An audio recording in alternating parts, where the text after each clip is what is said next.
स्थापकाय च धर्मस्य सर्वधर्मस्वरूपिणे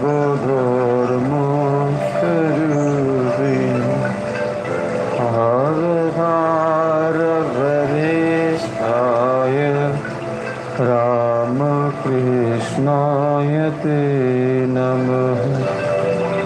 जय शारदां देवीं रामकृष्णं जगद्गुरुं पादपद्मे तयो श्रित्वा प्रणमामि मुहुर्मुहुः। नमः श्रीयतिराजाय विवेकानन्दशूरये सच्चित्सुखस्वरूपाय स्वामिने तापहारिणे। ঠাকুর মা স্বামীজি, প্রিয় ভক্ত অনুরাগী বৃন্দ, আজকের অনুধ্যানে আপনাদের সবাইকে আন্তরিক স্বাগত জানাচ্ছি। আজ আমরা যে বিষয় নিয়ে অনুধ্যান করব ইতিমধ্যেই আপনারা জেনেছেন যে আজ আমরা শ্রীমদ্ ভাগবত মহাপুরাণ এই বিষয়ে আমরা চর্চা করব।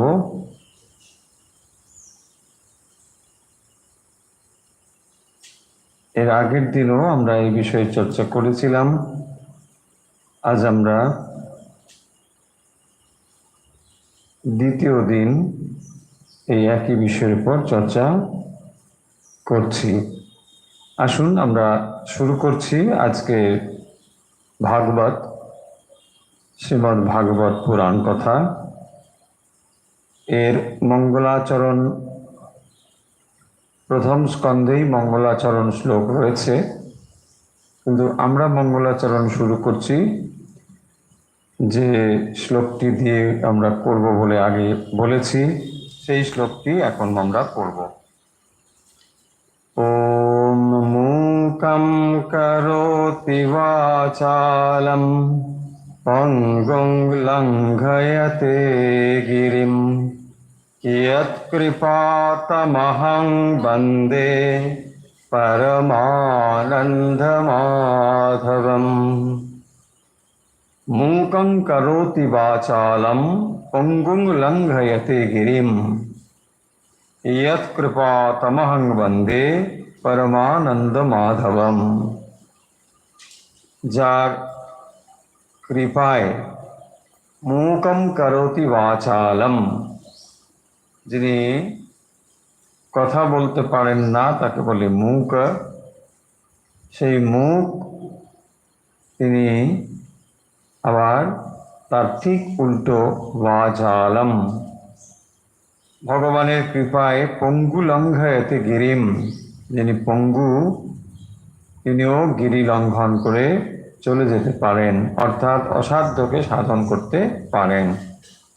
ইয়ৎ কৃপা তমহম বন্দে, যার কৃপাতে এটি সম্ভব, তম অহম বন্দে পরমানন্দ মাধবম, সেই পরমানন্দ স্বয়ং ভগবানকে আমি বন্দনা করি।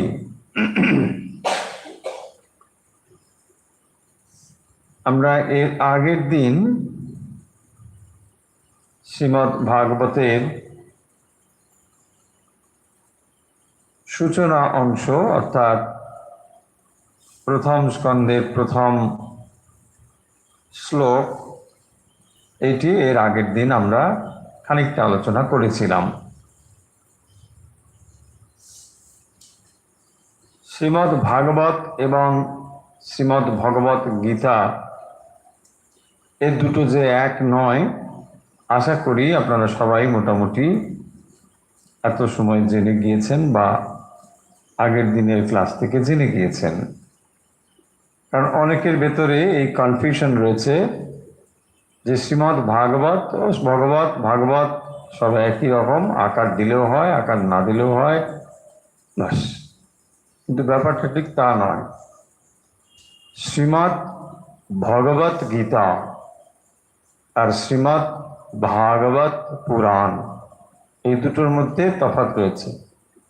ভাগবত মানে ভগবান বিষয়ে, ভগবান যে সমস্ত কথা বলছেন তার কথা, তার প্রসঙ্গ যেখানে রয়েছে সেটি হচ্ছে ভাগবত। আর স্বয়ং যেখানে ভগবান কথা বলছেন সেটি হচ্ছে ভগবত গীতা।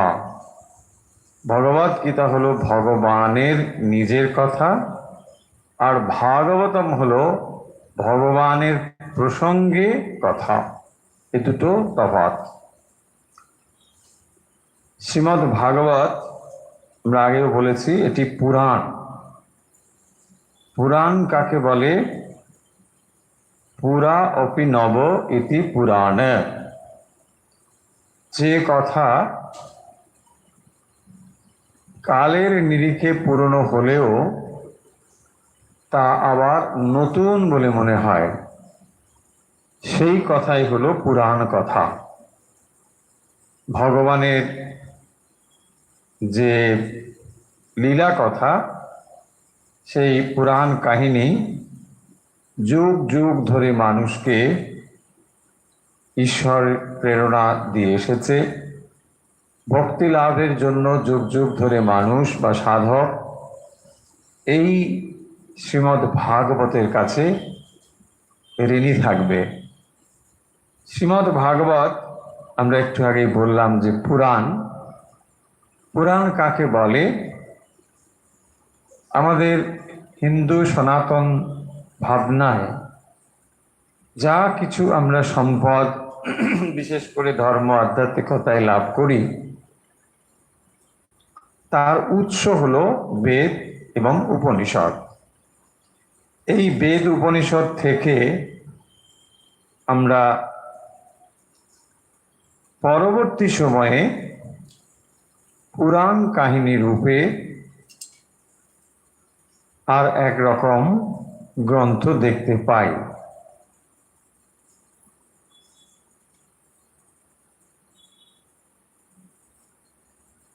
তো সেখানে এটি রচনা করা গ্রন্থ, ফলে বোঝাই যাচ্ছে যে এখানে এটা লেখা হয়েছে।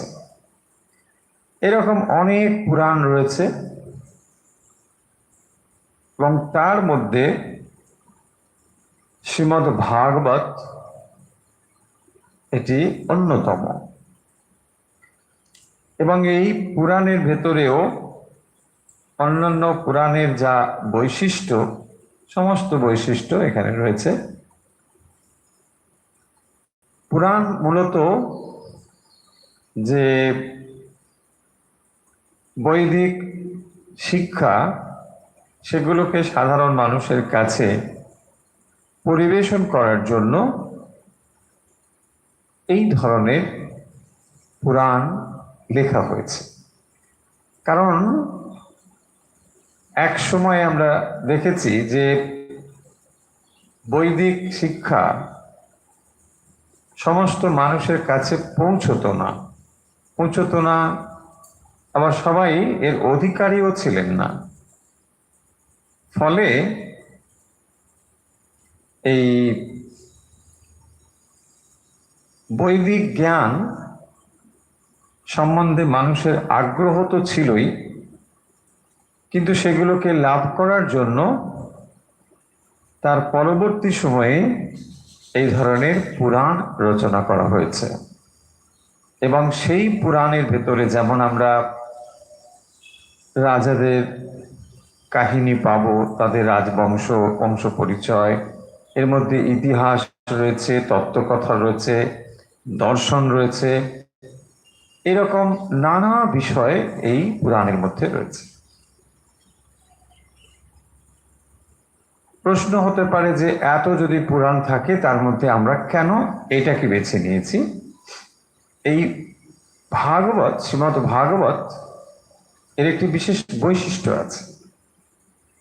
সাধারণত আমরা বুঝি পুরাণ মানে কিছু স্টোরি, গল্প,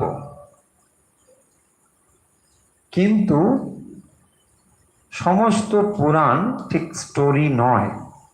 স্টোরি তো আছেই, কিন্তু স্টোরি অবলম্বন করে এখানে তত্ত্ব পরিবেশিত হয়েছে, এবং সেই জন্যে আমাদের সাধারণ মানুষের অনেকের ধারণা, বা আপনাদেরও হয়তো ধারণা, যে ভাগবত মানে এটা অত কঠিন কঠিন ব্যাপার নয়, মোটামুটি বসে বসে একটু আয়েস করে করে দেখলেও হবে, শুনলেও হবে, একটু শুনলেও হলো, ঝিমিয়ে ঝিমিয়ে কখনো একটু বাস ভাগবত শুনছে। কি শুনছেন? ভাগবত। এরকম একটা ধারণা আমাদের অনেকের আছে। এটা ঠিক ধারণাটা তৈরি হয়েছে অমূলক নয়, এর কারণ রয়েছে পেছনে। কারণটা হচ্ছে এই ভাগবত সপ্তাহ যে হয় নানা জায়গায়, এটি হচ্ছে এর কারণ। কারণ পূর্ণ ভাগবতটি খুব কম মানুষের পড়া আছে।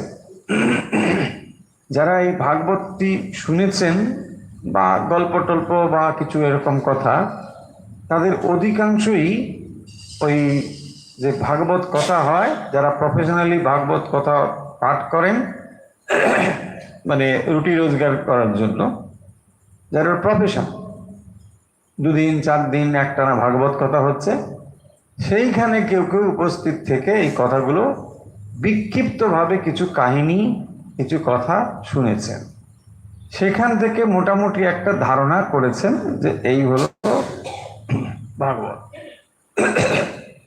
কিন্তু এটা সম্পূর্ণ ধারণা নয়, এটা অসম্পূর্ণ ধারণা।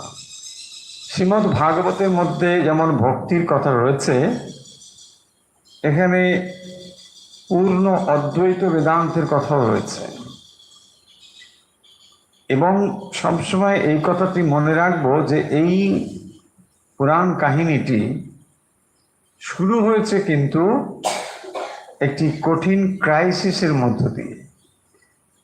এবং সাধারণত দেখবেন পুরাণের একটা বৈশিষ্ট্য হবে যে যেখানে শরণাগত এবং যার প্রতি শরণাগত হচ্ছেন তার কাহিনী থাকবে। মানে একজন, তিনি কিভাবে ভক্ত হয়ে উঠলেন, তিনি মোটেই ভক্ত ছিলেন না, তারপরে তিনি ঈশ্বরের শরণাগত হয়ে গেলেন, এই ধরনের স্টোরি পুরাণের মধ্যে বেশিরভাগ দেখা যায়। এটা বৈশিষ্ট্য যে তিনি ঠিক ভক্ত ছিলেন না, তারপরে তিনি এটা হলেন। আর এইখানে বিশেষ করে এই ভাগবতে যে ক্রাইসিসের কথা বলছিলাম, সেটা হচ্ছে যে এখানে পরীক্ষিত একটা মহা বিপদে পড়েছে। দেখুন, সেখান থেকেই এই গল্পের সূচনা হয়েছে। পরীক্ষিতের সমস্যাটা কি? পরীক্ষিত কে না, অর্জুনের নাতি। তো তিনি মানে অভিমন্যুর পুত্র। তো অভিমন্যু মালাটারা গিয়েছেন, তারপরে অনেক পরে রাজা পরীক্ষিত তিনি রাজ্য শাসন করছেন। এই সময়ে সেই কাহিনীর কথা আমরা আগেও বলেছি আপনাদের, যে তখন রাজা পরীক্ষিত, এবং তিনি খুবই ধার্মিক রাজা, প্রজানুরঞ্জক রাজা, কিন্তু সেখানে অধর্মের প্রবেশ হলো, কলি প্রবেশ করলো বলে এরকম কাহিনী সব রয়েছে। তার মানে ওই সময় থেকে কলি শুরু হয়েছে। দেখুন, আমরা পুরাণে যে জিনিসগুলো পাবো, আপনি ঠিক মানে এই দিন থেকে কলি শুরু হয়ে গেল এইরকম ব্যাপারটা ঠিক নয়। তাহলে কলির কতগুলো বৈশিষ্ট্য, সেই বৈশিষ্ট্যগুলো আমরা যে সময় দেখতে পাবো, তখন থেকেই আমরা মানে কলির সূচনা হয়েছে এটা বলা হবে। কিন্তু অনেকে এখন আমরা কি বলি, ঘোর কলি বলে না, হ্যাঁ কলি চলছে, এই হবে। তার মানে একটা সেন্স এখানে খুব পরিষ্কার সবার কাছে, যে কলি মানে হচ্ছে যেখানে অধর্মের প্রাদুর্ভাব হবে। একদম ঠিক। যেখানে মানে এরকম বলা হয় যে এই কলিতে 3 ভাগ অধর্ম, 1 ভাগ ধর্ম আছে। এই 3 ভাগই অধর্ম, এবং অধর্মেরই জয় জয়কার, তাই হয় সর্বত্র। এবং যখন রাজা পরীক্ষিত এরকম মৃগয়ায় গিয়েছিলেন, সেখানে তিনি কলির দর্শন পান, যেখানে কলি প্রবেশ করেছেন। হঠাৎ তিনি বুঝলেন কলি প্রবেশ করেছে। তখন রাজার সঙ্গে অনেক কথাবার্তা রয়েছে, সংক্ষেপে আমরা বলছি। তখন ওই কলি রাজাকে বলছেন যে আমি আপনার রাজত্বে থাকতে চাই। বলছে, আরে কি ব্যাপার, তুমি এখানে থাকবে না? আমি তাহলে সব রাজত্বের সব জায়গায় থাকবো না, আমাকে আপনি মানে কতগুলো জায়গা ঠিক করে দিন যেখানে আমি থাকবো। হ্যাঁ, রাজা, তার কাছে যদি কেউ ধরুন উদ্বাস্তু আসে, রেফিউজি ক্যাম্প রাখতে হবে, রাজার কাজ সবাইকে স্থান দেওয়া। তো রাজা বললেন, তুমি যখন এসেছো কলি, তো ঠিক আছে থাকবে। তাকে 4টি জায়গা নির্দিষ্ট করে দিলেন প্রথম, যে এই 4 জায়গায় তুমি থাকতে পারবে। হ্যাঁ, তোমাকে সব জায়গায় রাজ্যে তুমি নানা জায়গায় ঘুরবে, এইটা হবে না। কোথায় কোথায় বলছেন, দ্রুত ক্রীড়া, মানে জুয়া, জুয়া খেলা। এই জন্য দেখো এখন জুয়া খেলা খুব পপুলার আছে, তাই না? নানা জায়গায় জুয়া খেলা, এই অধর্মের জায়গা। তো সেই দ্রুত সেইখানে বলছেন যে এইখানে কিন্তু আমি থাকবো কলি। তো তারপরে বলছেন মদ্যপান, এই যে হ্যাঁ সব মিলে যাচ্ছে না, মিলে যাচ্ছে মদ্যপান। তারপরে বলছেন স্ত্রী সঙ্গ, আর চতুর্থটা হলো হিংসা। এই 4টি জায়গা মানে কলির জন্য রাজা পরীক্ষিত ঠিক করে দিলেন, যে তুমি ঠিক আছে যখন বলছো থাকবে, কোনো কথাই শুনছো না, তো ঠিক আছে, এটা মানে হলো। এরপরে বলছেন আমার কিন্তু খুব মানে কম জায়গা হয়ে গেল, আপনি 4টে বললেন বটে, কিন্তু এটা আমার ঠিক হলো না, আপনি আরো কিছু ভেবে বলুন। তখন বলছে ঠিক আছে, সুবর্ণ, স্বর্ণ যেখানে আছে স্বর্ণটাও তোমার জন্য ছেড়ে দিলাম। হ্যাঁ, স্বর্ণ যেখানে সেখানে তুমি থাকতে পারো। এই রকম ভাবে আমরা দেখব যে কাহিনী এইভাবেই তখন কলি প্রবেশ করছেন এই জায়গাতে। এবং দেখুন তারপরে রাজা তখন দেখলেন যে অধর্ম এত প্রবল হয়ে উঠছে, যখন তিনি এর পরের কাহিনী, ওই যে যেখানে রাজা মৃগয়াতে গিয়ে ওই শমিক ঋষিকে মৃত সর্প গলায় দিয়ে দিয়েছিলেন, এইটার কারণ হচ্ছে তার মাথায় তখন সোনার মুকুট ছিল। এই স্বর্ণ যেখানে সেখানে কলি ঢুকে পড়েছে। হ্যাঁ, এখন আপনি প্রশ্ন করতে পারেন না সিটি গোল্ড টোল এসব সেখানে আছে কিনা, আমি জানি না। হ্যাঁ, গোল্ড আছে, সুবর্ণ আছে, সিটি গোল্ড কি সিটি গোল্ড আমি জানি না সেখানে আছে কিনা। এনিওয়ে গোল্ড হচ্ছে। দেখুন তাহলে শ্রীরামকৃষ্ণ যে যুগে এসে বললেন কামিনী আর কাঞ্চন, দেখুন মিলে যাচ্ছে কিন্তু। ওখানে প্রথমে 4 নম্বরে 3 নম্বরে স্ত্রী সঙ্গ বলেছেন, আর এখানে গোল্ডটা ও জোর করে নিল। হ্যাঁ, বলছে না ও 4টে হবে না, আমাকে গোল্ডটাও দিয়ে দাও, বলে গোল্ড হয়ে গেল। তার মানে কামিনী অ্যান্ড কাঞ্চন, ওইটা এসে শ্রীরামকৃষ্ণ এবারে বলে চলে গেলেন। তো সেটা অনেক আগেই হয়েছিল। তারপরে রাজা দেখছেন যে আরে আমার অবস্থা এরকম তো কোনোদিন হওয়ার কথা নয়। তিনি সন্ন্যাসীদের সম্মান করেন, ঋষিদের সম্মান করেন, অথচ ওই ঋষিকে তিনি মানে ওরকম একটা মরা সাপ তার গলায় ঝুলিয়ে দিচ্ছেন। হ্যাঁ, হঠাৎ তার মনে হলো আরে কি হলো, এরকম কেন আমি করলাম। মাথা ঘুরে গেছে, মানে মাথায় স্বর্ণ মুকুট ছিল, এখানে তখন অধর্ম ঢুকেছে, কলি ঢুকেছে, এই জন্যে তখন তার বুদ্ধিটি কাজ করেনি। তার মানে দেখুন যখনই এইরকম এই কামিনী এবং কাঞ্চন এই দুটো জিনিস মানুষের মাথার মধ্যে ঢুকবে, তখন সমস্ত বিদ্যা জ্ঞান বুদ্ধি সমস্ত যাবে।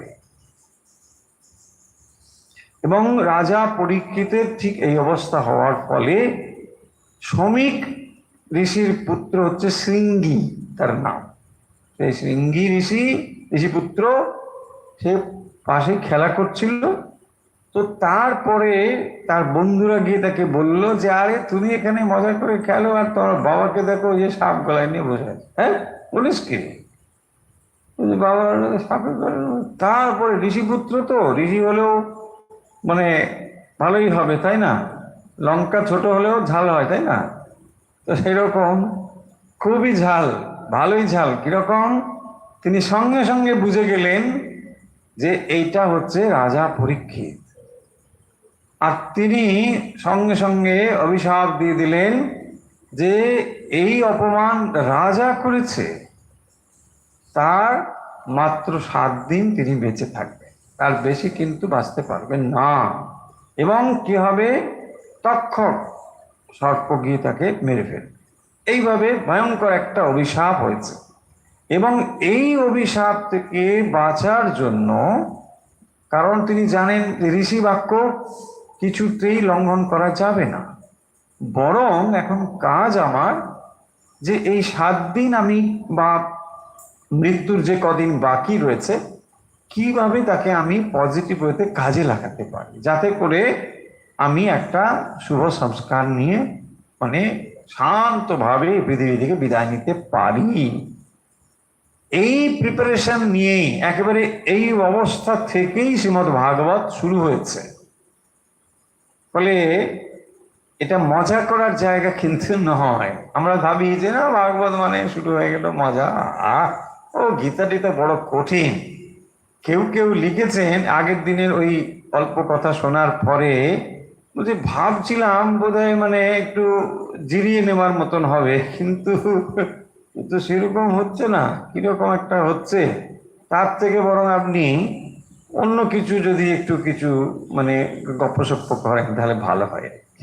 মানে বুঝতেই পারছেন আমাদের টেন্ডেন্সিটা হচ্ছে মানে ওই রকম একটা মানে এন্টারটেনমেন্ট, হ্যাঁ, স্পিরিচুয়াল এন্টারটেনমেন্ট। মানে ধর্মটার একটু ছোঁয়া থাকলে ভালো, শুধু একেবারে এন্টারটেনমেন্ট হলে কেমন লাগে তাই না? ভক্ত তো হাজার হোক, তো এন্টারটেনমেন্ট একেবারে সেটা হয় না। সেই জন্য একটু মানে স্পিরিচুয়াল এন্টারটেনমেন্ট। এই জন্য দেখবেন সেই বক্তৃতাগুলো আপনাদের বেশি ভালো লাগে, যেখানে একটু গপ্পসপ্প হলো, হ্যাঁ, একটু এই কথা হলো, 4টি রস এলো, অনেক রকম রস আছে, তো সেই রসের এই রস এই রস একটু যখন এলো, আহ কি বক্তৃতা, মানে একেবারে আহা কি হলো, আহা কি কি করতে গিয়েছিলেন, কেন আপনি ওগুলো শুনছেন, আপনার সময়টা কোথায় কি হলো। দেখুন, এটা আমাদের আর তখন মনে আসে না। এই জিনিসগুলোই হচ্ছে। তার মানে এই নয় যে এখানে কোনো রস নেই, একেবারে নিরস আপনাকে তা বলা হচ্ছে না। কিন্তু দেখুন, স্টোরি থাকলেও স্টোরিটা হচ্ছে আপনার সেন্ট্রাল মানে ফোকাস নয়। কারণ একজন আসন্ন মৃত্যু মানুষের কাছে গল্প শোনার কোনো সময় নেই, প্রবৃত্তিও নেই। কিন্তু সেই গল্প কার গল্প? ভগবানের গল্প, ভগবানের লীলা কথা। তাই সেই গল্পের মধ্যে রস রয়েছে, সেই রসগুলোকে আস্বাদন করছে। কিন্তু আসন্ন মৃত্যু মানুষ তিনি নিশ্চয়ই আজে বাজে কাহিনী শুনে সময় নষ্ট করবেন না। সেই কারণের জন্য অনেকের ভুল ধারণা রয়েছে, এবং এই ভুল ধারণার কারণ হলো ওই 2 দিন 4 দিন 5 দিন ভাগবত পাঠ। এর জন্যই এটা হয়েছে। কেউ থরো ভাগবতটাকে পড়ে দেখেননি। আর এই শ্রীমদ্ ভাগবত একটা এমন গ্রন্থ যার মধ্যে ভক্তি তো রয়েইছে, ভক্তি তো মানে এর সেন্ট্রাল থিম, এর ভেতরে সবসময় ফল্গু ধারার মতো ভক্তি চলেছে। পাশাপাশি এখানে দ্বৈত অদ্বৈত বেদান্তের তত্ত্ব কিন্তু রয়েছে পূর্ণভাবে। তাই গল্পই কেবলমাত্র নয়, এখানে জ্ঞান ভক্তি কর্ম সমস্ত কিছু রয়েছে। তাই মানে পঞ্চম বেদ শ্রীমদ্ ভাগবতকে বলা হয়। কেউ যদি বেদ উপনিষদ না পড়ার মানে পড়ার না সুযোগ যদি পান, তাহলে এই শ্রীমদ্ ভাগবত যদি পাঠ করেন তাহলে সব জানতে পারবে। এত এখানে কথা রয়েছে, সরসভাবেই রয়েছে, এমন নয় যে এটা খুব কঠিন ভাবে বলা হয়েছে। তবে হ্যাঁ, আপনি যখন গীতা পাঠ করেছেন, গীতার যে সংস্কৃত তার থেকে এই সংস্কৃতের মধ্যে একটু তফাৎ আছে। শ্রীমৎ ভগবত গীতাতে দেখুন, সেটাও ব্যাসদেবের লেখা, এটাও ব্যাসদেব রচিত, কিন্তু এই রচনার মধ্যে তফাৎ রয়েছে। এবং শ্রীমৎ ভাগবতের মানে যে ছন্দ, যে সংস্কৃত সুললিত, অত্যন্ত গভীর, কিন্তু সবাই হয়তো তার তাৎপর্য গ্রহণে মানে ওই ব্যাকরণ শাস্ত্র এই জিনিসগুলো হয়তো আমরা নাও বুঝতে পারি। খুব একটা প্রয়োজনও যে রয়েছে তাও বলবো না, বিশেষ করে ভক্তের দৃষ্টিভঙ্গিতে প্রয়োজন অতটা নেই, কিন্তু এর মূল জিনিসগুলো আমাদের জানতে হবে এবং সেই কারণের জন্য আমরা এটা পড়ছি। আশা করছি আপনারা নিরাশ বা হতাশ হবেন না, কারণ এর রসটা পেতে গেলে একটু সময় লাগবে। যে প্রথমেই এসে যদি মনে হয় একটা কিছু কাহিনী শোষণা হলো, দানব এসে গেল, এগুলো সবই রয়েছে, কিন্তু পরে এগুলো ধীরে ধীরে আমরা সেখানে যাব। প্রথম স্কন্দ, এটা এর অনেকগুলো অধ্যায় রয়েছে, 19টা। তো আমরা সেগুলো একটু একটু করে পড়ব। এর সব কটা শ্লোক যে আমরা পড়বো তা নয়। যেমন ভগবত গীতা আমরা পড়েছি প্রত্যেকটা শ্লোক ধরে, তা হয়তো দরকার হবে না। মূল বিষয়টি বোঝার জন্য যেটা যেটা দরকার হবে সেগুলো আমরা বলবো। এর প্রথম যে 3টে শ্লোক, মানে প্রথম স্কন্দের প্রথম অধ্যায়ের প্রথম যে 3টি শ্লোক, এই 3টি শ্লোকের মধ্যে আবার প্রথম যে শ্লোকটি, এইটি একেবারে মানে এতটাই গুরুত্ব এর রয়েছে যে যখন আমরা মানে গায়ত্রী মন্ত্রের কথা বলি, দেখবেন এই ছন্দ, এই শ্লোকটি একেবারে গায়ত্রী মন্ত্রের মতোই পবিত্র। সত্যম পরম ধীমহি ভর্গো দেবস্য ধীমহি, ওখানে রয়েছে না? তো যখন আমরা দেখছি যে গায়ত্রী মন্ত্র যে যে স্টাইলে বলা হয়েছে, ভূর্ভুবস্য তৎসবিতুর্বরেণ্যম ভর্গো দেবস্য ধীমহি ধিয়ো য় ন প্রচোদয়াৎ, ঠিক একই গুরুত্ব দেওয়া হয় এই মন্ত্রটিকে। কোন মন্ত্র? প্রথম স্কন্দের প্রথম মন্ত্র। এবং এই মন্ত্রটিতে যে কথা বলা হয়েছে ধীমহি, আমরা ধ্যান করি। কার ধ্যান করি? না পরম সত্যের ধ্যান করি। সত্যম পরম ধীমহি, সেই পরম সত্যের ধ্যান করছি। কে সেই পরম সত্য? না যিনি হচ্ছেন জন্মাদ্যস্য যতঃ, জন্মাদ্যস্য যতঃ, যার থেকে এই সমস্ত কিছু উৎপন্ন জাত হয়েছে। এই যে পরিদৃশ্যমান প্রপঞ্চ জগৎ, তার থেকেই, সেই পরমেশ্বর থেকেই উৎপন্ন হয়েছে। জন্মাদ্যস্য যতঃ, জন্মাদি, তার মানে তজ্জ তৎ লো তজ্জলান ইতি রয়েছে উপনিষদে মন্ত্র, তজ্জলান, তজ্জ ল, সেখান থেকে তজ্জলান, মানে যেখানে জাত হচ্ছে, যেখানে স্থিত হচ্ছে এবং লয় প্রাপ্ত হচ্ছে, তজ্জলান। তো সেই পরমেশ্বর থেকেই এই সমস্ত কিছু উৎপন্ন হয়েছে। জন্মাদি মানে জন্ম, স্থিতি, লয়, এই সমস্ত কিন্তু সেই পরমেশ্বরই তার কারণ। এবং তারপরে আমরা যে পরবর্তী অংশটি, অন্যয়াদি ইতরত স্বার্থেষু অভিজ্ঞ স্বরাট তেনে ব্রহ্মহৃদাজ আদি কবয়ে মুহ্যন্তি যৎসুরয়ঃ, এই পর্যন্ত এর আগের দিন আমরা বলেছিলাম। পরবর্তী অংশ আজকে আমরা পড়ছি। দেখুন, तेजो वारि मृदाम यथा विनिमयो यत्र त्रिसर्गो मृषा धम्ना स्वेन सदा निरस्त कुहकम सत्यम परम धीमहि। तेजो वारि मृदाम यथा विनिमयो यत्र त्रिसर्गो मृषा धम्ना स्वेन सदा निरस्त कुहकम सत्यम परम धीमहि। আমি সেই পরম সত্যের ধ্যান করি। কে সেই পরম সত্য তার বর্ণনা দুটি লাইনে বলার পর পরে বলছেন তেজো বারি মৃদাম যথা বিনিময়। তাহলে কি হয়? তেজ বারি মৃদাম, মৃদা মানে মাটি, তাহলে সূর্য কিরণ জল এবং মাটিতে যথা বিনিময় যত্র ত্রিসর্গ অমৃষা।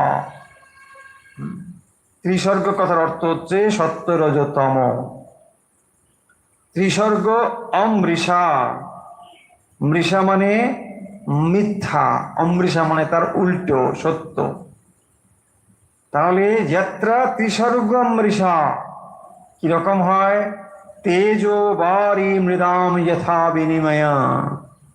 তাহলে সূর্য কিরণ জল এবং মাটিতে যেমন ভাবে ভ্রম তৈরি হয়, ঠিক সেরকম বলছেন যে যেটা সেখানে নেই যেন সেখানে সেটা রয়েছে বলে মনে হয়। তেজ ও বাড়ি মৃত্তিকায় যেমন অন্যের প্রতীতি হয়, একটাকে আরেকটা বলে ভুল হয়। কিরকম? মরীচিকায় সূর্যের কিরণের ফলে বালিতে আমরা জল বলে মনে করি, আবার মাটিতে জল বুদ্ধি হয়, মৃত্তিকায় আছে কিন্তু সেটাকে দর্পণের মতো এমন স্বচ্ছ, সেখানে আমরা জল বলে মনে করছি, আসলে সেটা হয়তো দর্পণ। এইরকম তারপরে বলছেন যে এই রকম যে আমাদের হয় মৃদাম, মৃত্তিকাতে বাড়ি বা বাড়িতে মৃত্তিকা, এরকম যে ভুল হয় সেই ভুলটি মানে এই ভ্রান্তি, এটা বলছেন যে এই যে ভ্রান্তি সেই রকম পরমেশ্বরে সত্য রজ তম মায়ার সৃষ্টি সত্য রূপে প্রতীত হয়। পরমেশ্বরের উপরে কি আছে? সত্য রজ তম। এই মায়ার ফলে সেটাকে সত্য বলে প্রতীত হচ্ছে। কোনটাকে? এইটাকে, এই পরিদৃশ্যমান জগৎকে সত্য বলে মনে হচ্ছে। কিরকম? তেজো বারি মৃদাম যথা। বালিতে যেমন দেখে আপনার মনে হয় যেন জল চিকচিক করছে, ওখানে জলই রয়েছে, কারণ আপনি তৃষ্ণার্ত, জলের অপেক্ষা করেন, তাই আপনি বালিতে জল দেখছেন। তাহলে এই যে ভ্রম হয় তেজ বারি মৃদাম যথা বিনিময়, মানে একটা আর একটার উপরে আরোপিত হওয়ার ফলে যে ভ্রান্তি বা ভ্রম হয়, সেই ভ্রমটা কোথায় হয়? এই পরমেশ্বরেও আমাদের সেই ভ্রম হচ্ছে। দেখুন, সেই পরমেশ্বরই রয়েছেন, কিন্তু ত্রিসর্গ অমৃষা, ত্রিসর্গ সত্য রজতম, এই সত্য রজতম হচ্ছে মায়ার গুণ। তাহলে সেই মায়া থাকার ফলে যেটা আসলে মিথ্যা, সেই মিথ্যাটিকে সত্য বলে মনে হচ্ছে। কিরকম? তেজ বারি মৃদাম। দেখুন কি সুললিত ভাবে শ্রীমৎ ভাগবত আমাদের কাছে বলছেন যে এই পরমেশ্বরী সর্বত্র রয়েছেন, সত্যম পরম ধীমহি, কিন্তু তুমি তাকে দেখতে পাচ্ছ না, মায়ার আবরণটি রয়েছে বলে। কিরকম সেটি? না সেটি হচ্ছে তেজ বারি মৃদাম। এইগুলো যখন একটির উপর আরেকটি আরোপিত হয় তখন ভ্রান্তি তৈরি হয়, এবং সেই ভ্রান্তি দর্শনের ফলে সত্যটাকে আমরা না দেখতে পেয়ে ভুল জিনিসটির প্রতি আকর্ষিত হই। তাহলে এই জগতের পেছনে যে আমরা ছুটে চলেছি, এটি মিথ্যা দর্শনের ফলে, সত্য জ্ঞান না থাকার ফলে এই মিথ্যা জ্ঞান হচ্ছে, এবং তার ফলে আমরা ধাবিত হচ্ছি, মিথ্যা জিনিসটিকে গ্রহণ করবার জন্যই ধাবিত হচ্ছি। দেখুন, মিথ্যা যেটা সম্পূর্ণভাবে মিথ্যা, সেইটাকে আমরা সত্য বলে ভাবছি। কেন? এখানে এক্সাম্পল দিয়ে বুঝিয়ে দিচ্ছেন যে যদিও সেখানে বালি রয়েছে, কিন্তু এই সূর্যের কিরণ সেখানে এমন ভাবে পড়ছে যে তুমি বিভ্রান্ত হয়ে যাচ্ছ। হরিণ বিভ্রান্ত হয়ে যাচ্ছে, হরিণ ছুটে যায় মরুভূমিতে জলের জন্য, যে ওখানে জল আছে বলে সে ছুটে যাচ্ছে, কিন্তু আসলে সেখানে জল নেই। দুর্যোধন ওই প্রাসাদে প্রবেশ করছেন, দ্রৌপদী সেখানে রয়েছেন, এটা মূল মহাভারতে কিন্তু নেই, ঘটনাটা অন্য জায়গায় প্রক্ষিপ্ত। যাই হোক, সেটা নয়। তো সেখানে তিনি দেখছেন যে জলটাকে তার স্থল বলে মনে হচ্ছে। হ্যাঁ, তারপরে এক জায়গায় গিয়ে দেখছেন এটা দেখে মনে হচ্ছে না, এটা তো ঠিকই আছে, স্থলই মনে হবে। তারপরে গিয়ে পড়লেন একবার জলের মধ্যে। হ্যাঁ, এই যে সত্যটাকে তিনি ধরতে পারছেন না। এবং আমাদের অনেক সময় হয়, আমাদের অনেক সময় নয়, সর্বদাই হয়ে চলেছে। আপনি দেখবেন কোন একটা জায়গায় খুব যখন একবারে সুন্দর ট্রান্সপারেন্ট গ্লাস দিয়ে মোড়া থাকে চারিদিকটা, আপনি তখন বুঝতেই পারেন না কোনটায় কোন দিকে ঢুকছেন, মানে বোঝাই যায় না যে এইদিকে ওয়ালটা ঠিক না এইদিকে ওয়ালটা, কাকে ওইদিকে কোনটা দিয়ে যাবেন আপনি বুঝতেই পারবেন না। যদি আপনি একা হয়ে যান তাহলে তো মানে মুশকিলই হবে, বেরোতেই পারবেন না। কারণ কোনটা যে সত্যিকারের ওয়াল আর কোনটা যে রিফ্লেক্টেড ওয়াল বুঝতেই পারবেন না। আপনি আপনি গিয়ে জোর একটা ধাক্কা খাবেন। হ্যাঁ, সেই জন্য অনেক সময় এরকম যেখানে ভ্রান্তি হতে পারে, একটা কিছু লিখে হয়তো গোল একটা দেওয়া থাকলো, কিছু একটা কালার দেওয়া থাকলো, যাতে করে আপনি বুঝতে পারেন যে এটা আসলে গ্লাস আছে। বোঝা যাচ্ছে? এই যে ভ্রান্তিটা হয় আমাদের প্রাত্যহিক জীবনে, এই ভ্রান্তির অভিজ্ঞতা রয়েছে। এই ভ্রান্তিটাকেই বলছেন যে যেমন সত্যটাকে আমরা তখন কি করছি, দেখুন, ভুল করে দেখছি। এখানে যে আপনি ভুল দেখছেন এটা তো একেবারেই সত্য, কিন্তু এইটাকেই আপনার ভুলটাকেই তখন সত্য বলে মনে হচ্ছে। ঠিক সেরকম ভাবে এই জগৎটাকেও আমাদের, যেভাবে আমরা জগৎটাকে সত্য বলে মনে করছি, বাস্তবিক জগৎ সেভাবে নয়। কি তাহলে? পরমেশ্বর বলছেন জ্ঞানবাদস্য যতঃ, সেই যতঃ মানে পরমেশ্বর, পরমেশ্বর থেকেই এটা সৃষ্টি হয়েছে, এবং তিনি হচ্ছেন চৈতন্য স্বরূপ। সেই চৈতন্য স্বরূপ থেকেই এই সমস্ত কিছু সৃষ্টি হয়েছে। এই গূঢ় কথাটি শ্রীমদ্ ভাগবত প্রথমে মনে করিয়ে দিচ্ছেন। তেজো বারি মৃদাম যথা বিনিময় যত্র ত্রিসর্গ অমৃষা। ত্রিসর্গ অমৃষা মানে সত্য। ধামনা স্বেন সদা নিরস্ত কুহকম। তাহলে সেই যে পরমেশ্বর, তিনি কিরকম না? স্বেন ধামনা, তার নিজের তেজের দ্বারা,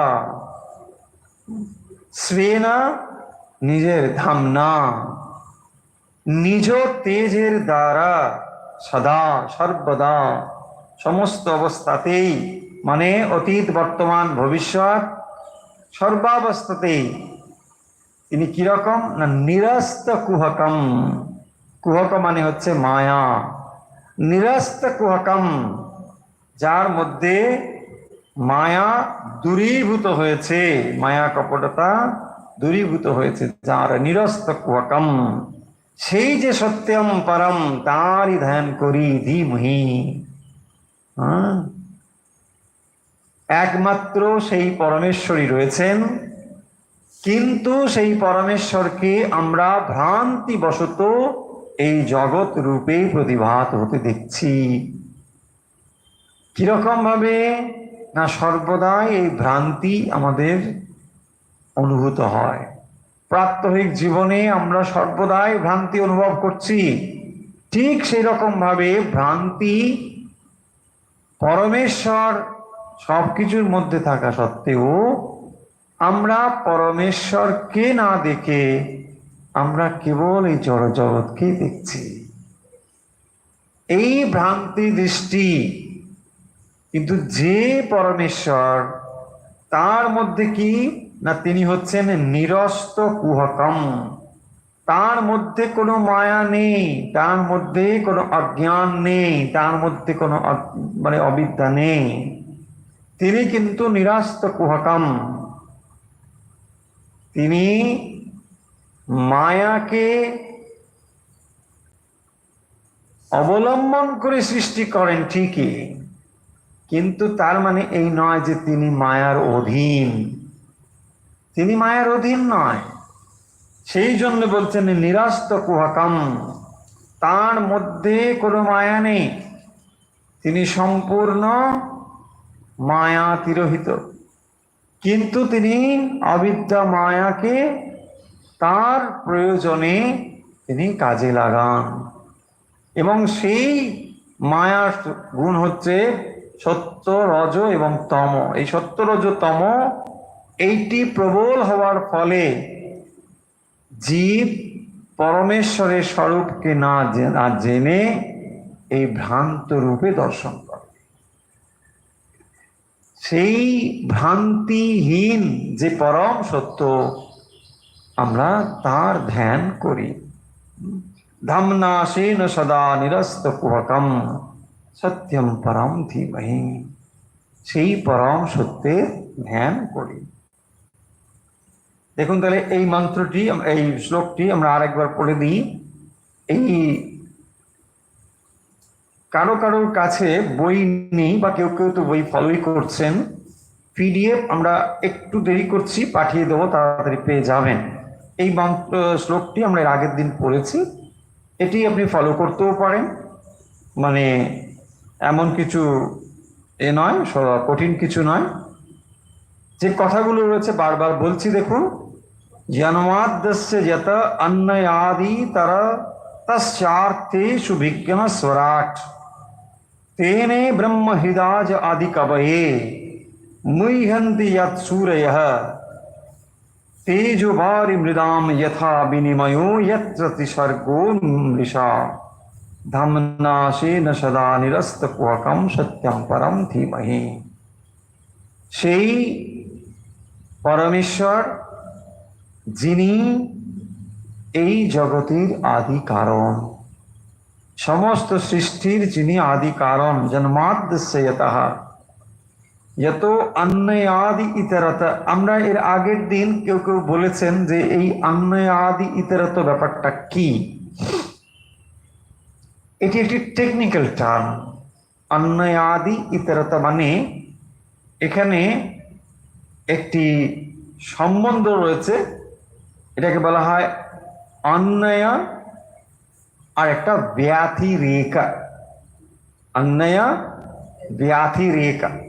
অন্বয় টেকনিক্যাল ব্যাপারটা কি, তার মানে একটি থাকলে আর একটি থাকবে, তাকে বলা হয় অন্বয় সম্বন্ধ। একটি থাকলে আরেকটি থাকবে। কিরকম না, যেখানে যেখানে ধূম রয়েছে সেখানে সেখানে অগ্নি রয়েছে। ধূম্র এবং অগ্নি, এটা হচ্ছে অন্বয় সম্বন্ধ।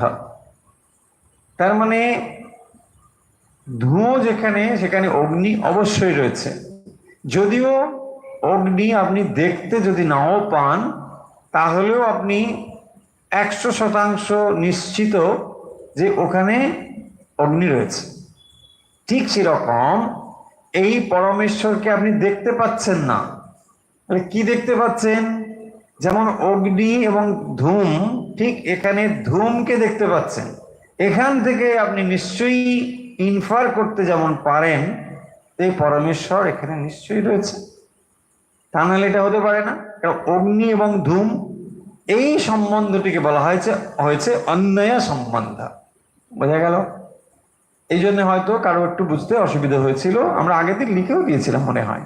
ইতরতা, ইতরতা মানে ওই যে ব্যতিরেকা, একটা সম্বন্ধ। ব্যতিরেক মানে নেগেটিভ ওয়েতে, তার মানে এটা থাকলে এটা থাকবে, এটা না থাকলে এটা থাকবে না, দ্যাটস অল।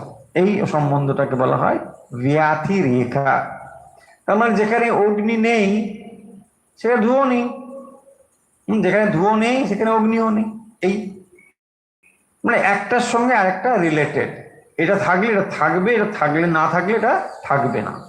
এই যে ব্যাপারটি তাকেই বলা হয়েছে অন্যয়াদি ইতরতা স্বার্থেষু। ওই অর্থেষু মানে কার্যেষু, কার্যে, অর্থেষু অভিজ্ঞ স্বরাট।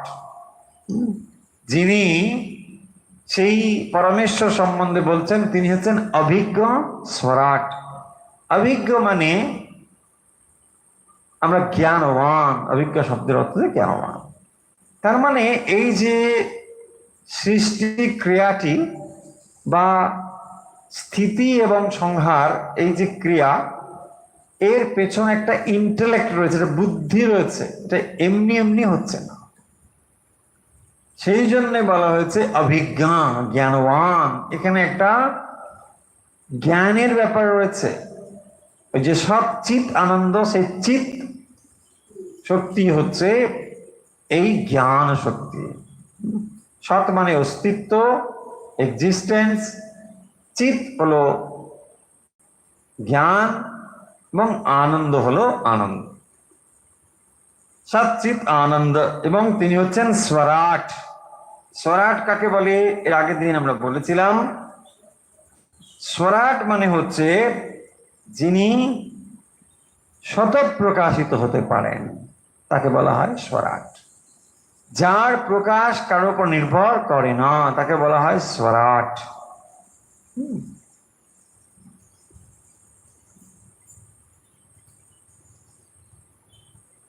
तेने ब्रह्म हृदय जो आदि कवये मुह्यन्ति यत् सूरयः। তারপরে কি বলছেন না, ব্রহ্ম হৃদয়, হৃদয়ে মনের দ্বারা, यत् सूरय ব্রহ্মাদি দেবতাগণ মুহ্যন্তি মোহপ্রাপ্ত হন, মোহপ্রাপ্ত হন। তেনে ব্রহ্ম হৃদয় আদি কবয়ে মুহ্যন্তি যৎ সূরয়ঃ।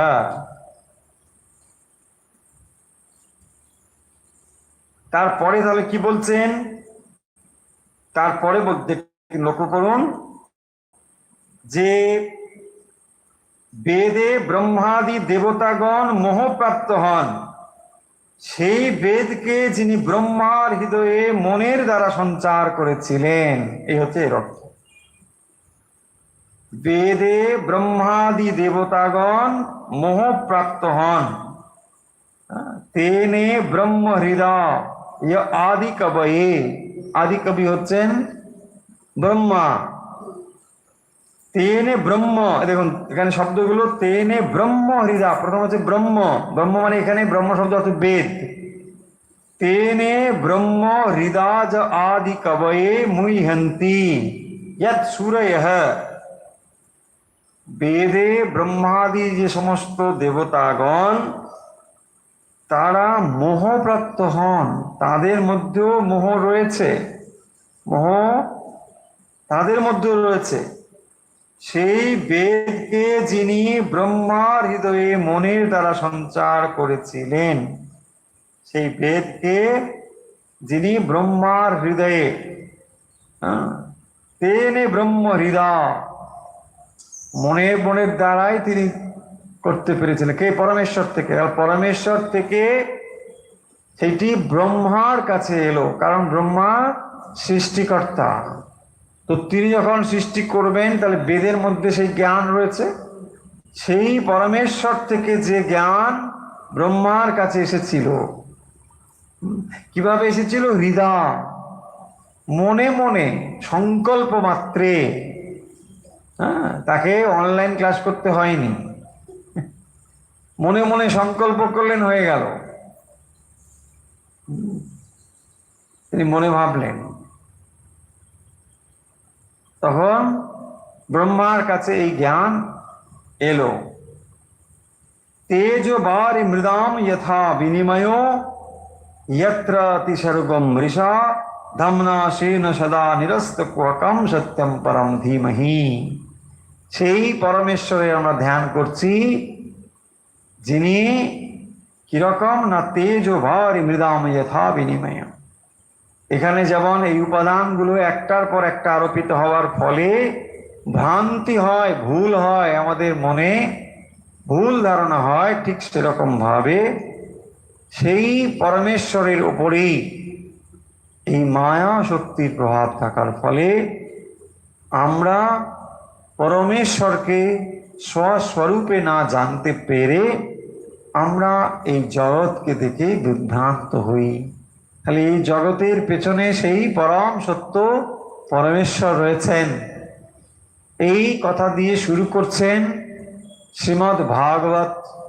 একেবারে প্রথমে যে মঙ্গলাচরণ শ্লোক রয়েছে, এটি হলো তার প্রথম শ্লোক। দ্বিতীয় শ্লোকটি আজকে বোধহয় আমরা পড়ব না, তবুও খানিকটা ধারণা আপনাদের একটু দিয়ে দিই, এর পরদিন আমরা সেটি বেশি করে পড়ব। এর ভেতরে যে কাহিনীগুলো রয়েছে, দেখবেন কাহিনীগুলো একটু অপেক্ষা করুন, কাহিনীগুলো সব রয়েছে, কিন্তু আমরা এক একটা স্কন্ধ ধরে ধরে পড়ব, এবং সেই স্কন্ধের যে সমস্ত শ্লোক পড়ব তা হয়তো নয়, আর প্রয়োজনও নেই, আগেই বলেছি। আমরা, আপনারা অনেকে বই কোনটা ফলো করবেন এটা বলেন, আমরা বলেওছি যে দেখুন, যদি বাইরের থেকে মানে বাইরের পাবলিকেশন থেকে বই কেনেন, তাহলে ভাগবতের বই অনেক রয়েছে, মানে নাম করারই দরকার নেই, যে কোনো একটা ফলো করলেই মূল ভাগবতের যে শ্লোকগুলো পেয়ে যাবে। কিন্তু যদি মঠ মিশনের পাবলিকেশন বা উদ্বোধন পাবলিকেশন খোঁজেন, তো তাহলে বলবো যে পূজনীয় গীতানন্দজি মহারাজের একটি বই রয়েছে, কিন্তু সেটাও যে সম্পূর্ণ ভাগবত তা নয়। তিনি ভাগবত একটা বিশাল মানে সমুদ্রের মতো, বুঝতে পেরেছেন নিশ্চয়ই। তো সেই জন্য তিনি করেছেন কি, তিনি প্রধান প্রধান অংশগুলো নিয়ে একটা গ্রন্থ করেছেন। সেটাও খুব একটা পাতলা নয়, বেশ মোটামুটি ভালোই ভলিউম আছে, কিন্তু এইটি আপনি পড়লে একটা পূর্ণ ধারণা পেয়ে যাবেন। সেই রকমই কাজ তিনি করেছেন। সেই জন্য এক একটা চ্যাপ্টার, একটা 30 স্কন্ধ ধরে ধরে সেখানে যা যা প্রধান জিনিস রয়েছে সেগুলোকে শ্লোক আকারে তুলে তার একটা ব্যাখ্যা দিয়েছে। এই বইটি ফলো করতে পারেন। কিন্তু এছাড়াও যে শ্লোকগুলো আমাদের দরকার হবে, আমরা জায়গায় জায়গায় যেখানে দরকার হবে বলে যাব। আর পিডিএফ একটু অপেক্ষা করুন, পূর্ণভাবে তৈরি হয়ে গেলে আপনার কাছে আমরা খুব দ্রুত পাঠিয়ে দেবো, পেয়ে যাবেন। তো আর আগে যদি আপনাদের খুবই অধৈর্য মনে হয় যে কিচ্ছু নেই, ক্লাস করতে পারছি না, খুবই কষ্ট লাগছে, কি করি, মহারাজ পাঠাচ্ছেন, তাহলে কষ্ট করে গীতানন্দজি মহারাজের বইটা কিনে নিতে পারেন, ওখানে হাতের কাছে এগুলো পেয়ে যাবেন। আর নাহলে একটু অপেক্ষা করুন, তাহলে এগুলো পাবেন। তো 2 নম্বরে দেখুন, 2 নম্বরে যে শ্লোকটি রয়েছে, ধর্ম প্রজ্জিত কৈতবোত্র পরমো নির্মৎসরাণাম সতাম ভেদ্যম বাস্তবমত্র বস্তু শিবদম তাপত্রয়োন্মূলনম শ্রীমদ্ ভাগবতে মহামণিকৃতে কিংবা পরৈरीश्वर সদ্য হৃদ্য বরুদ্ধতেত্র কৃতিভি শুশ্রূষিভি তৎ লক্ষণা। তো এই পরবর্তী যে শ্লোক, সেখানে ভাগবত নিজেই মানে বলছেন যে এটা কি, মানে এই শাস্ত্রটি কি, কেন এই শাস্ত্র, তার সমস্ত কথা ধীরে ধীরে শ্রীমদ্ ভাগবত নিজেই বলবেন। এবং এই ভাগবত যে কেন আমাদের প্রয়োজনীয় গ্রন্থ, এর মধ্যে কি রয়েছে সে কথা এখানে রয়েছে। আমরা সেখান থেকেই পাঠ শুরু করেছি, প্রথম স্কন্ধ প্রথম অধ্যায় থেকে কোনো কোনো এডিশনে দেখবেন একেবারে প্রথমের দিকেই এর মাহাত্ম্য রয়েছে। সেখানে ভক্তির সঙ্গে নারদের কথা, নারদ মুনির সঙ্গে ব্যাসদেবের কথা, এসব নানা কিছু কাহিনী সেখানে দেওয়া হয়েছে।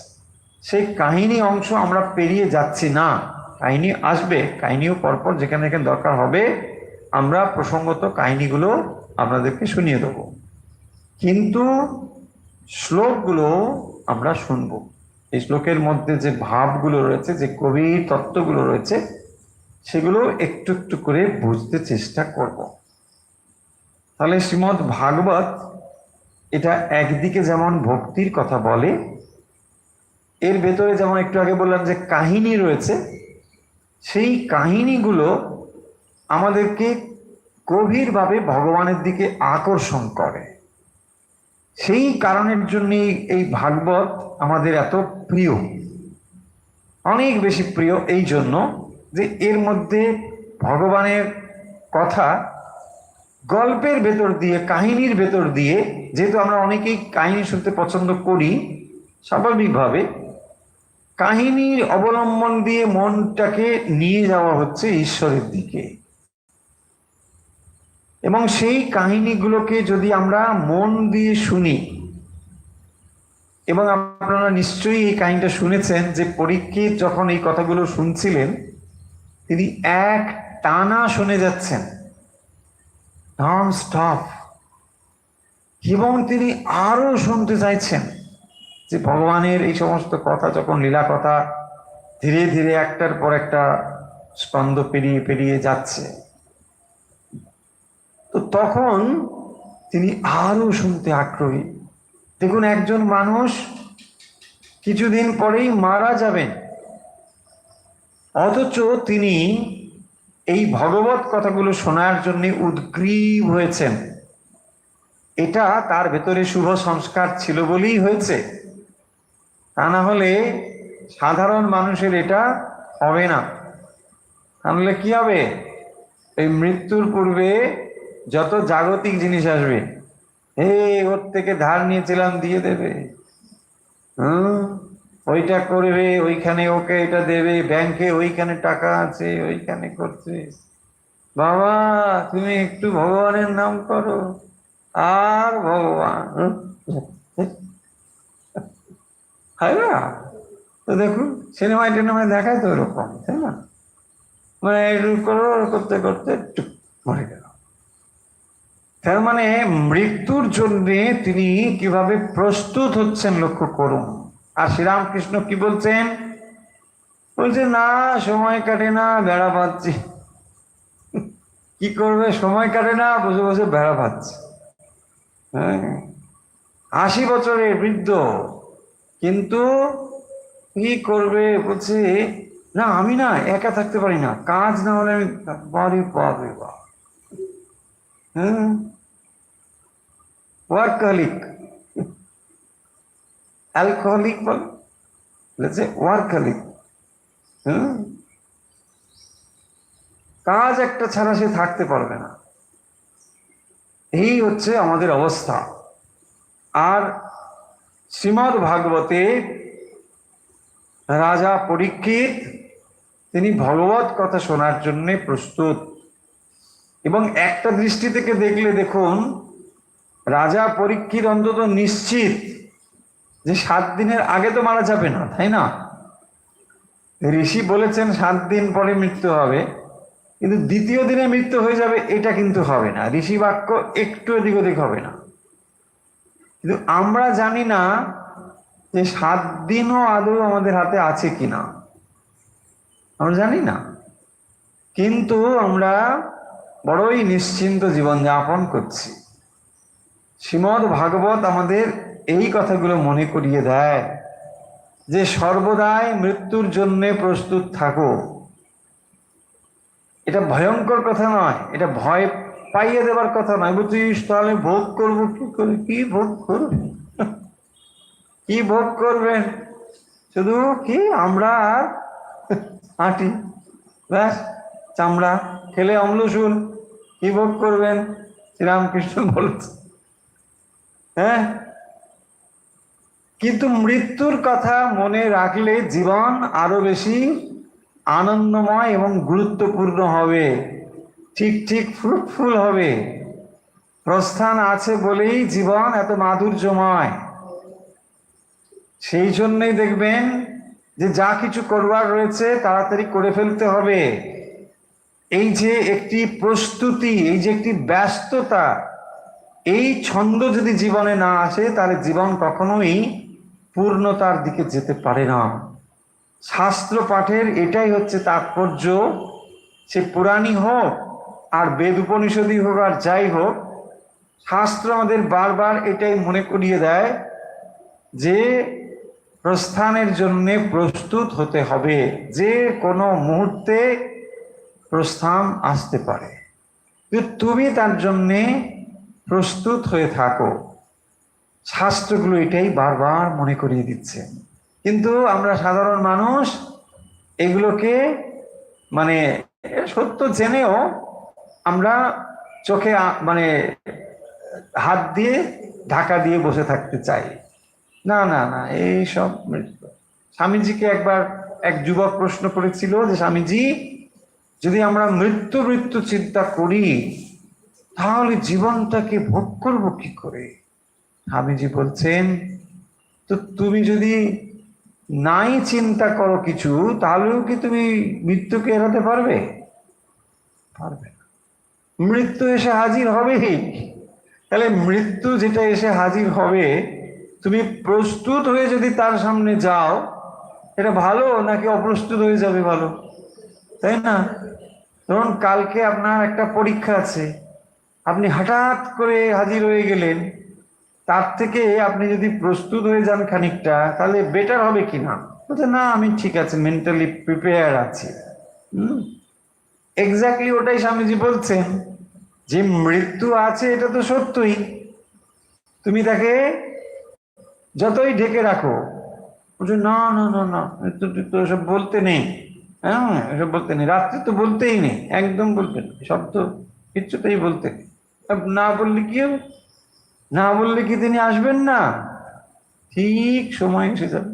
বলছে না, আমার ঘড়ি একটু ভুল চলছে, তুমি এখন এসো না জম। বলছে না না, আমার ঘড়ি আলাদা আছে, তোমার দেখে নাও, তোমার কোথা থেকে ঘড়ি কিনেছো। তাই না? একদম 1 সেকেন্ড এদিক ওদিক হবে না। দেখুন, এটাই জীবন, এখানে হতাশ হওয়ার কিছু নেই। সত্যটাকে সত্যভাবে সহজভাবে নিতে হবে এবং নিয়ে আপনাকে এগোতে হবে। দেখবেন, কেউ আমরা পূর্ণ জীবন পাই, কেউ আমরা পাই না। কারো জীবন দেখবেন 10 বছর চলে, কারো বা 100 বছর চলে, কারো আরো বেশি কম, কারো আরো কম। এই তো জীবন। কিন্তু এটা স্থায়ী নয়, এটা অত্যন্ত ক্ষণস্থায়ী একটা সময়। রাজা পরীক্ষিত মাত্র 7টি দিন সময় আর তার রয়েছে, এবং সেই 7 দিন তিনি কিভাবে কাটাবেন ভালোভাবে, তার জন্য তিনি একটা প্রস্তুত হচ্ছেন। ঋষি মুনিদের সামনে বসে এই শ্রীমদ্ ভাগবত কথা শুনছেন, যাতে করে তার মনের উপরে এই গুড ইমপ্রেশনটা তৈরি হয়। সেই গুড ইমপ্রেশনের দ্বারা যদি তার প্রস্থান হয়, হ্যাঁ, আমরা ভগবত গীতায় পড়েছি তো, যেখানে মৃত্যুর সময়ে যে যা চিন্তা করতে করতে প্রয়াণ হবে, তো তখন সে সেই ভাব প্রাপ্ত হবে। তাই অ্যাকশনকে যদি আমরা খুব ডিপলি করতে থাকি, তাহলে সেটা সংস্কারে রূপান্তরিত হবে, এবং সেই সংস্কারই আপনাকে পরবর্তী সময়ে একটা উচ্চ উচ্চ ভাব দেবে। সেই কারণের জন্য বলছে। এই যে অনেকে দেখবেন বলেন যে অনেক বয়স হয়ে গেছে, এখন আর যদি আগে জানতে পারতাম, কিচ্ছু হতো না। এটা আপনার মনে হয়। আগে জানলে আপনি এগুলো, অনেক দেরি আছে, এখন দাঁতগুলো অনেক শক্ত, তারপরে চুলগুলো এখন কালো, তাই না? এখন কেউ সব হবে? হতো না।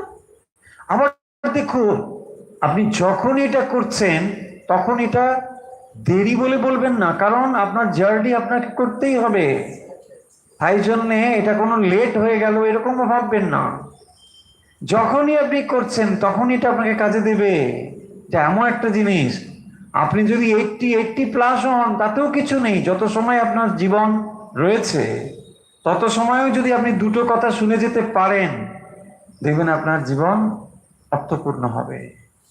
কারণ ওই কথাটা শুনেও তো আপনি প্রস্থান করলেন, একটা ভালো কথাও তো শ্রবণ করলেন। সেই কারণের জন্যেই মানে হতাশ হবেন না যে 80 বছর হয়ে গেছে, আর এসব শুনে কি করব। কি করবেন তাহলে? বসে বসে কি করবেন? হ্যাঁ, পান খাবে আর ওই পরনিন্দা পরচর্চা। আমি তো অনেক সময় বলি যে বৃদ্ধের লক্ষণ কি, দেখবেন সেই বৃদ্ধ এরকম হয় 30 বছরেও বৃদ্ধ হয়, আবার 80 বছরেও যুবক হয়, হতে পারে। বৃদ্ধের লক্ষণ হচ্ছে যিনি কেবল অতীত নিয়ে বেঁচে থাকেন, তাকে বলে বৃদ্ধ, আর কিচ্ছু না। 80 বছরে কি দেবে? হ্যাঁ, দেখা হলেই আরে আমরা যে স্কুলে পড়তাম সেই স্কুলের কাছে একটা অমুক ছিল, হ্যাঁ কি সুন্দর দিনগুলো ছিল, মানে ভাবাই যায়। এই হচ্ছে বৃদ্ধের লক্ষ্য, মানে কেবল অতীতকে আঁকড়ে বেঁচে থাকবে। এই তার কাছে ভবিষ্যৎ পরিকল্পনা নেই, তার কাছে একটা এগিয়ে যাওয়ার চিন্তা নেই। যত সময় পর্যন্ত আপনি 80, 90, 100 যতই আপনার শরীরের বয়স হোক না কেন, আপনার ভেতরে যত সময় নতুন পরিকল্পনা আছে যে হ্যাঁ আমি এই করব, ওই করব, সেই করব, সেটা আপনার আত্মিক উন্নয়নের জন্য। এমন নয় যে আপনি নানা কিছু করবেন, মানে ওরকম না যে আমি হ্যাঁ এটা পড়বো, এই শাস্ত্রটা জানবো। তখনই দেখবেন আপনি যুবক আছেন যে কোনো অবস্থা। চলুন আজকে তাহলে শ্রীমদ্ ভাগবত পাঠ আমরা এখানেই শেষ করছি।